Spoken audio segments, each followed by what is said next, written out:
Hello, we're back, and I thought we'd talk a little bit then about things that didn't go so right. Sorry, I'm summarise a bit. Because, like I say, there are a lot of things in life that I think could have gone better, and I kind of wish they had, but I don't know. It's not really a regret, it's just there exists a reality where things had gone well for me and I had succeeded in life, and I wouldn't be in this position I'm in now. With only a few weeks left,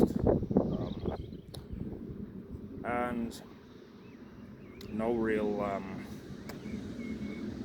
nothing to really focus on or be happy about or be sad about even.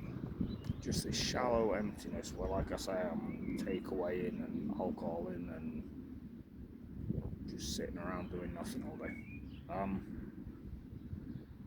So we can go back to right at the start. So my school life, I didn't really apply myself in. I was always the class clown who wanted to be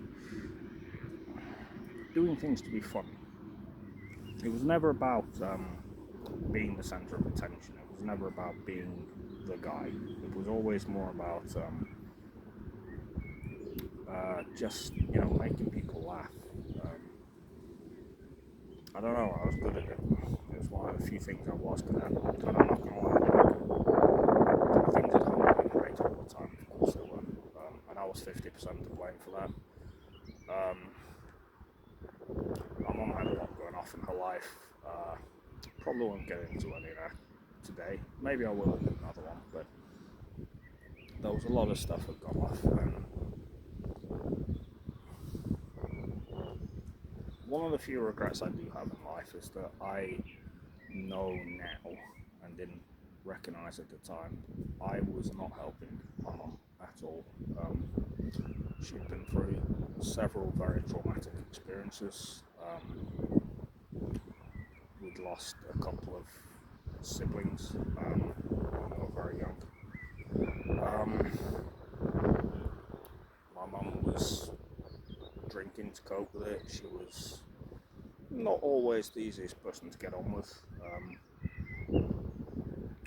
Yeah, there was a lot of arguments, a lot of confrontation. And again, I'm 50% to blame for that. And one of the real regrets I have is that I didn't recognize at the time that, my mum was going through so much. I don't know how that lady is still around. My mum is one of the strongest people I've ever met, if not the strongest.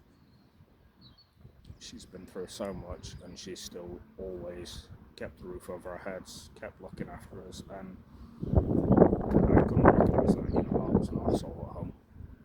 I was an arsehole at school, and I was an arsehole at home. And I don't know, it's one of them. It's like, I spoke to my doctor, John, about this quite a bit, and he says he always does the thing where he'll be like, but you were a kid, you kind of know, blah blah blah blah blah. None of it was your fault. It's like, it was. I was a horrible person, and sure, when I was a young kid, I didn't know. But when you're a teenager, you know the way your actions are impacting people, even if you don't really understand it fully, you know. And I was such a bad son a lot of the time. Like I said, I think I said anyway, these videos are for the people I care about. And I know hearing that, if she watches it, will be like,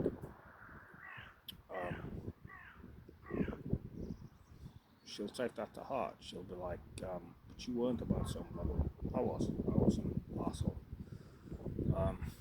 I did nothing to make my mum's life any easier whatsoever. And so, that's one failing I have over the years. Like I say, at school, I was the class clown. I was predicted very good grades. I was told, oh, you could do this. I remember I was supposed to be very good at maths when I was little. Not very good at it now. When I was little, I just messed around. There were things that happened at school that were learned behaviours, but then also there was just silly things that I did that I didn't realise was going to have the impact it did. That caused me problems, that upset people, and ultimately then would cause problems at home. So I can use two examples. One was what eventually got me told, well, got my mum told, you either move him from Woodlands or we're going to kick him from Woodlands. And there was this thing about tie pulling in classes. People are doing it to be arseholes, I'm sure they still do. I did it to a girl at school. I did it to loads of people who were doing it back and forth, but I did it badly. Like, I yanked this tie tight. I didn't realise what it had done. I just know later on I get a call into, I think the head of house's office or something. I think it was the middle of class. I got told, come with me. And it turned out that I'd partially choked her. There was like a welt on her neck or something. That was never intentional. Like, that was not done deliberately. That was just getting carried away in the heat of the moment. But then that caused more stress at home because I had to move schools. I went to Murray Park. Obviously, it caused issues at school. It caused issues for me. It caused for my mum. And then another example of something that I didn't realise in the heat of the moment was bad, but caused problems, caused me to get in trouble, was there was a black girl at Murray Park. I'd never really come into contact with people of colour before them. And so I had no way of knowing really what racism was and stuff like that. So I said, you're the colour of chocolate or something like that, which obviously is deeply offensive, deeply racist and stuff. But there was no intention there. I didn't know that. I had no way of knowing what was something you said and what wasn't something you said to people of different skin colours. I didn't know that. I had a few incidents like that at Murray, actually. There was one where I referred to somebody as just some black kid. There's nothing offensive in that. That's not talking down about somebody because of it. But then the next thing I know, he's not happy. Well, I didn't know, do I? Anyway, those are just examples of like things that I didn't understand were wrong. But then there was so much that I knew what I was doing. There was American history.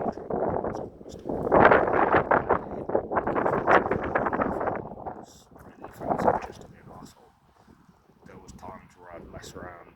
I think I hacked into one of the computers at Murray and got kicked off the IT system for a month for it. So I didn't apply myself at all. I was playing the class clown, but I was also really misbehaving, doing stuff that was stupid. So I didn't get the grades I should have got. Not only that, I just didn't look after myself at all. Like, I was definitely, I didn't shower very often. I didn't really, despite the fact my family, of course, told me to, but I just didn't. And so, I didn't have a whole lot of friends. I had a few friends. We'll get into some of those when we talk about these things. I didn't really understand how to live at all. And I've got to say, a lot of that's still, like, that how to live is still a factor. So I came out of hospital in 2022. So I've been, sheltered from the real world for 8.5 years, and so I've come out and was it 8.5? Yes, yeah. So then I come out, and I don't know anything about, cleaning, bills, blah blah blah. I clean my clothes. I don't eat well because I've never had to have a routine of eating. I am really bad with money. I drink a lot. I don't clean up very much. I just do the bare minimum to make sure I pass like inspections and stuff. I don't look for work very much. I have done, but I don't have anything on my CV or anything like that. So that makes that a really hard sell. I don't really do anything productive. I spent the first 3 years of my time out of hospital just playing video games all day, every day. Like I say, getting pissed or whatever. I mean, not so much. Just not having any sort of routine or any standard of life. I don't really know how to live life. Like I say, I want to live life. I'm a people watcher, so I'll walk past like houses and stuff. I'll have people walk past, not prying, not being nosy or anything. I just you see what's inside. I see all these really nice things with like photos and stuff accumulated over the years and stuff, various family things, and it's just like I want that. I want to have just a regular life. I just never could. It isn't fun to know that. Other regrets, not really regrets, other things. But like I say, I just feel like the prophecy of you'll never go anywhere in life, you'll be a mental and you'll end up in prison. All of which were things I was told by the same people who would tell me if you apply yourself, you will be fine, you will do well in life, you will go far. Of course, all those things did come true. I did end up in prison. I am going nowhere in life. I am a no-hoper, and I know that. It's quite sobering to say that, to be honest. It's something I wanted to say for a long time. I say it to myself all the time. But, yeah. I've never been very good at keeping hold of friends. I always have one or two friends at a time who are good friends and people I care about immensely. But then another one will come along and I just can't focus on two different things. I wonder sometimes if I'm like really autistic or something like that, because my ability to function as an ordinary adult is severely crippled.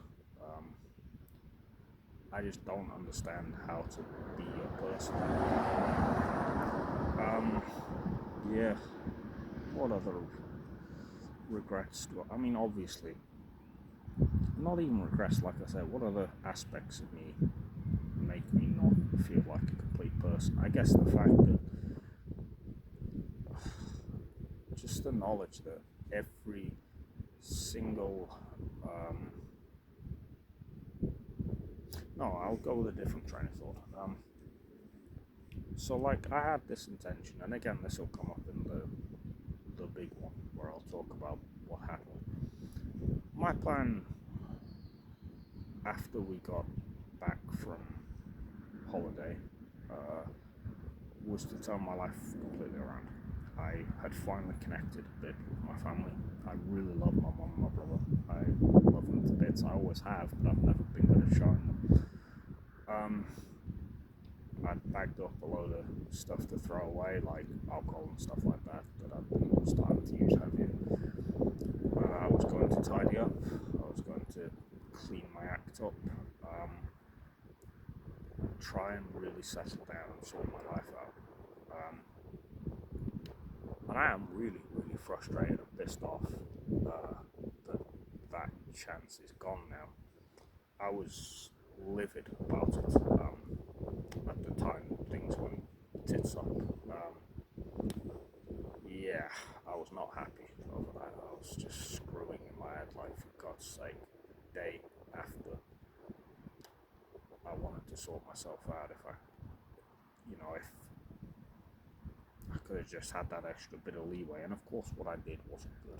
I know that. I'm not stupid. But I'm not some irredeemably horrible, monstrous person. No, I've never been some irredeemably horrible, monstrous person. And I know that, and I know that I could have fixed myself and sorted myself out. The problem is that is gone now. That ship has sailed. And I've come to terms with that. I'm okay with it. Like I say, I'm okay with what I'm going to do. I didn't want to get onto this really, but I am okay with it. It's not something I'm scared about. I'm finding the hardest thing is finding the motivation to actually do the things I want to get done. So I want to leave a large portfolio of stuff, writings that I like. I'm going to go through stuff. I'm going to get rid of stuff that, is a bit cringe, stuff that I don't particularly care for being in I also want to go through stuff that will be leaving behind, CDs, stuff like that, and go through memories with each of them. And I started this, I recorded these things, and I deleted them like an idiot, but I forget how. Originally, when I first got arrested, the plan was to do these things, like these talks, as voiceovers whilst playing a video game, just because I had a list of games I wanted to get through, and I figured it'd be easier to narrate whilst I play. But I don't want to do that. I want to be out and about. I want to be on location at the places, speaking on memories and stuff. And it's just finding the motivation to do that, because I've put this off for so long now. We're into late March, man. Bail's up in May. Who knows if they'll show up before then? I don't think they will, but they could. I can't wait to get this stuff done like now. It's just finding the motivation to do it. I really hope that these talks are going to be useful. They're going to help people heal.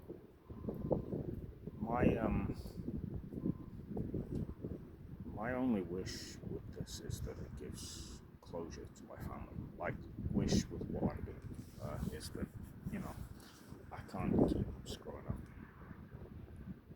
Because I know that I will. I know that. The cat's out of the bag again. I've messed up again. I know the direction of travel. I know I've let everyone down again. Or will have when this comes out. And yeah, I don't like that. I don't like being a disappointment and a disgrace and a letdown of hurting people I care about.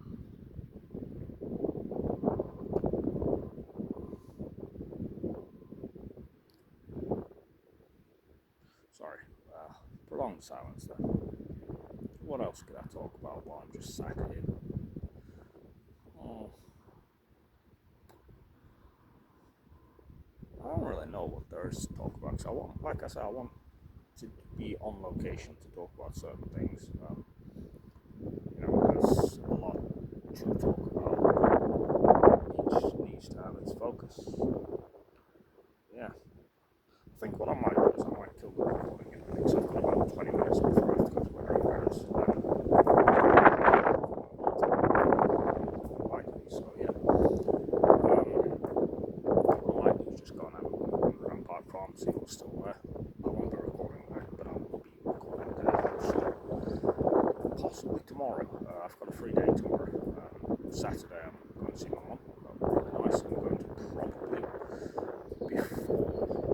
go to one of my old local areas and record there for a bit.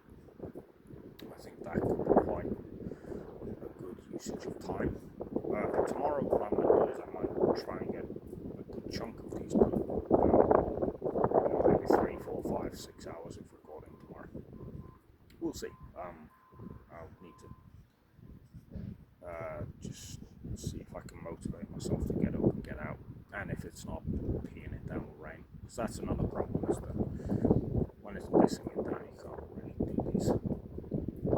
I could, I guess, also record a big one.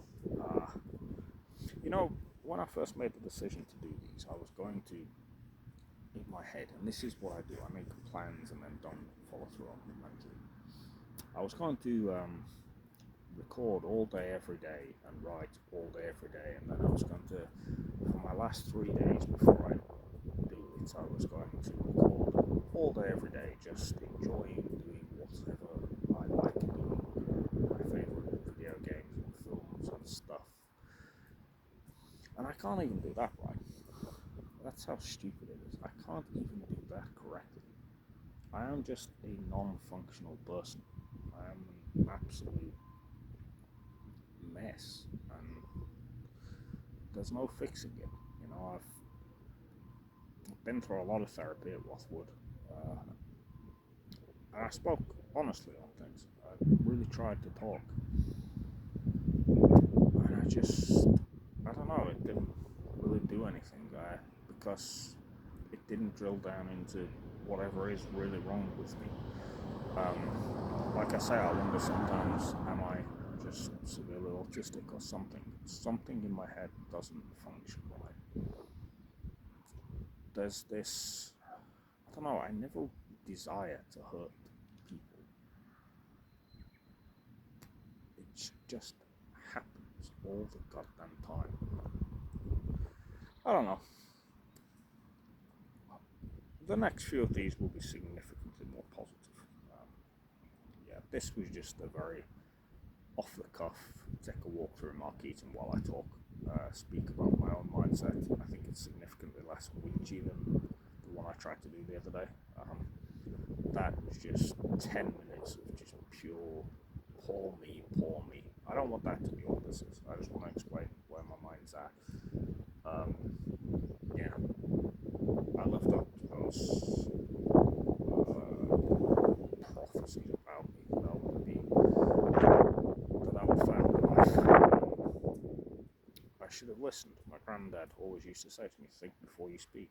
I was always told to think about other people's feelings, think about this, focus on your schoolwork, do your homework. Never did. Never could do. It's what it is. I'll be back on the next one.